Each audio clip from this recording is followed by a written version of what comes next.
Hey PNGers, it's time to open up that kit. We are here in week 3 and we are digging deeper into planets. So you are going to make your own planet this week and tell its story about how it formed. Of course, you're going to do that after visiting carbondalepubliclibrary.org/PNG and watching the cool videos and doing the cool habitable conditions activity.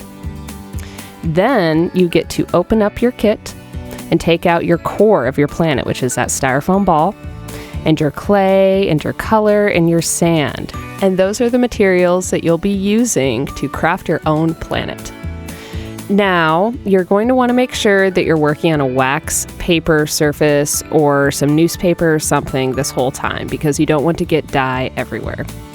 Now, you are going to get dye all over your hands if you don't use gloves, but that is fine. It'll come off. It is actually gel food coloring, and it will come off your hands eventually, I promise. So what you will do first is divide your air clay into 4 separate pieces. You're going to want to cover 3 of those pieces immediately because the clay will dry out very quickly, and we're going to be working with 1 ball of clay at a time. So first, we're going to do our base layer, and that is with the black gel. You have those handy-dandy sticks. You're going to use that to spread the gel onto your clay. After you flatten it, then you're going to put a little bit of that gel onto a stick and put it in the middle of that flattened clay disc. You can always add more after if you're not happy with the color. You'll fold it in half first, rip it apart, make more and more layers, sort of like making laminated dough if you've ever made croissants. Now you're just going to keep working that dough until it's the color you want. Then you're going to shape it around your planet. Now you're probably going to end up with a little bit of extra clay, and that's okay. You can kind of snip it off with your fingers as you work, like so. And then just cover up that piece of your planet. You want as thin a layer as possible because you're going to get all of the topography from your other colors of clay. There you go. And use that hand rolling technique that we used in our fossil dough. Now we're going to make some other colors. I'm going to start off with some blue because I want to make some oceans, and I'm going to layer my green earth on top of that.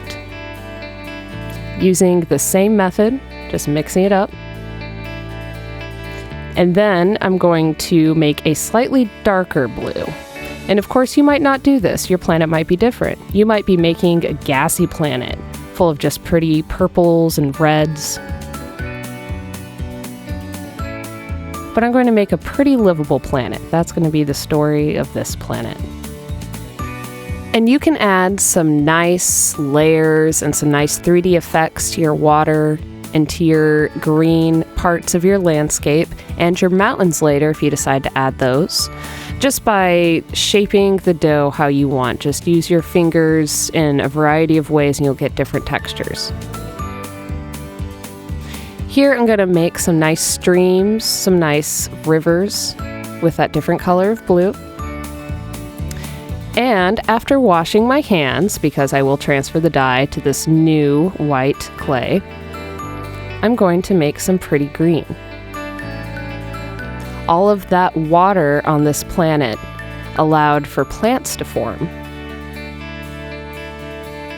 And of course, to make green, I'm going to put some yellow in there and some blue.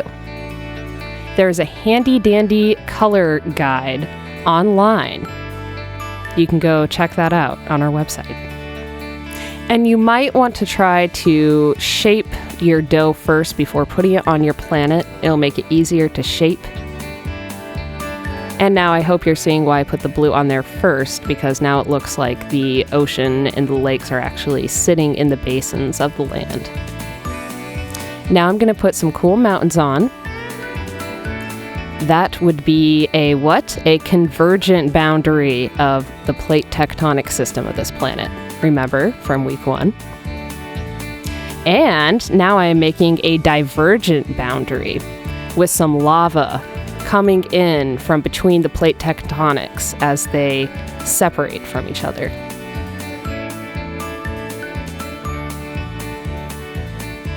And of course, I think I'm going to want some of that nice gray for some igneous and metamorphic rocks that have cooled, and then some hot lava in between.